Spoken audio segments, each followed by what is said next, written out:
Good day mga ka-sports natin dyan. Alas Pilipinas, binomba ng Team Japan. Hindi nga nakaporma ang Alas Pilipinas at mukha talagang pinagpraktisan lamang sila ng Team Japan. Siguro marahil ay hindi talaga papalagpa ang Alas Pilipinas dahil mga bata pa naman ang mga manlalaro sa atin at lalo't wala nga ang ating pinakamagaling na setter na si Gia Murado de Guzman. Medyo talagang masasabi natin na dihado talaga ang Alas Pilipinas kung kaya hindi naman talaga natin aasahan na mananalo tayo sa Team Japan. Ngunit kahit pumalag ang Alas Pilipinas ay hindi pa rin sila pinaporma ng Team Japan. Marami pa dyan mga error ang Japan pero kapansin-pansin na talagang walang laban ang Alas Pilipinas. Kinakailangan siguro talaga natin mag-recruit ng mga mabibilis na players, matatangkad at yung talagang mga palaban sa loob ng court at yung mga walang takot. Subalit nariyan naman ang ating mga magagaling na spikers gaya nga ni Cici Rondina at ni Ea Laure, Vanny Gander at marami pang iba. Ngunit bakit gayon na lamang ang nasabi natin Alas Pilipinas na natambakan sila ng husto ng Team Japan? Saan ba nagkulang ang Alas Pilipinas? Bakit mabilisan nga silang napataob? 3 set lang nga inabot sa score na 25-19 sa Pilipinas, 25-16 sa Pilipinas at 25-16 sa third set. Narito nga ang mga kakulangan kung bakit natalo ang Alas Pilipinas. Pero bago ang lahat, subscribe ka muna. Click ang ating notification bell para lagi kang updated sa lahat ng issue sa volleyball. Susunod na.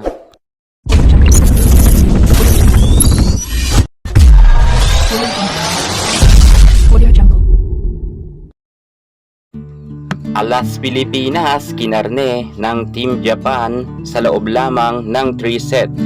Pumapalag naman sana ang Alas Pilipinas, subalit talagang kinulang sila.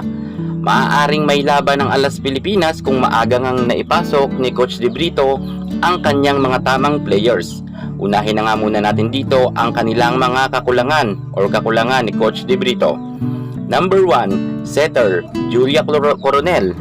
Malayong malayo talaga kung ikukumpara natin kay Gia Amazing. Bagamat may angkin kagalingan naman itong si Coronel, pero kitang-kita natin na talagang hindi siya makaporma pagdating nga sa Team Japan. Hindi niya maibalasa ng maayos ang bola. Lalo't higit, kitang-kita naman kasi na parang basang-basa talaga ang kanyang mga set. Hindi katulad noon kay Gia Amazing na talagang mahihilo ang mga middle blocker ng kalaban. Pero pagdating sa Team Japan ay kitang-kita nila ang mga set ni Coronel. Ito pa nga ang sabi ng isang netizen, mga set ni Coronel basang-basa sa ulan. Yan ang kanyang sabi. So ibig sabihin ay hindi kasi masyado nabalasa ni Coronel ang nasabi nating mga set kung kaya hindi rin nakahataw ang ibang mga spikers. At kahit nga itong si Mars Alba ay late na ipinasok ni Coach De Brito. Sabi pa nga sa mga comment section, pasok mo si Mars baka makahabol. Kasi nga pinasok si Mars Alba second set na at patapos na. Sobrang namamaga na nga ang kalamangan ng Team Japan bago ipinasok sa second set itong si Mars Alba.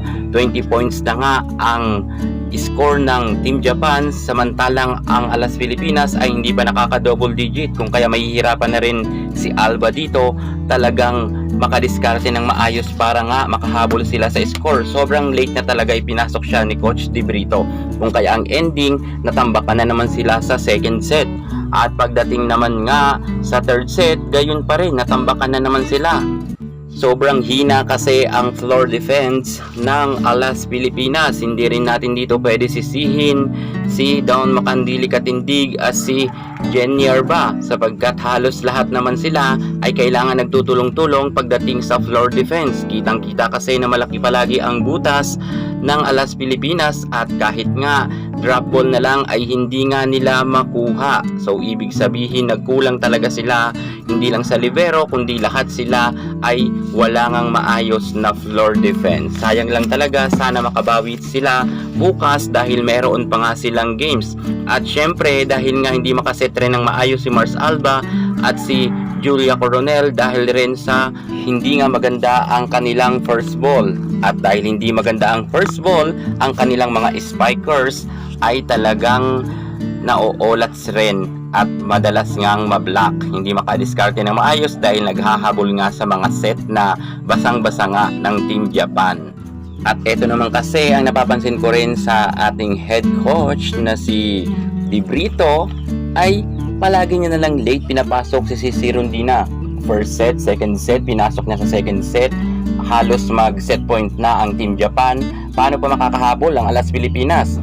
At ng third set naman ay hindi rin masyado naibabad nga itong si Rondina. So ibig sabihin talagang medyo yung pagbalasa rin ng head coach nga ng Alas Pilipinas ay hindi rin talaga umubra. Napapansin ko kasi palagi si Cici Rondina ay bakit kaya binabangko? Wala kang iniinda si Cici Rondina, bakit hindi niya madalas gamitin sa loob ng court? Alam naman natin na si Cici Rondina kahit hindi ang katangkaran, isa yan sa mga pinakamagaling natin na spikers sa Pilipinas. So yan talaga sa pagbalasa rin siguro ng ating head coach nagkulang. At ang mga spikers natin ay talagang sumugol siya sa ibang mga players kay Cici Rondina. So ganun pa man, at least kahit papano ay pumalag naman ng kaunti ang Alas Pilipinas. Wala na tayong magagawa, talo na, bawi na lang tayo sa next games. At saka mga ka-sports, galingan na lang sana ng Alas Pilipinas at konting support naman ninyo at wag na ninyong i-bash sa mga comment section dahil nakakababa nga yan ng moral sa ating mga atleta. Support na lang tayo sa Alas Pilipinas. Malay nyo ay makapag-podium finish tayo ngayon. Yan muna ang pinaka-latest natin sa mundo ng volleyball. At para hindi ka mahuli sa lahat ng issue pagdating sa larangan sa volleyball, subscribe na. Thank you so much. God bless.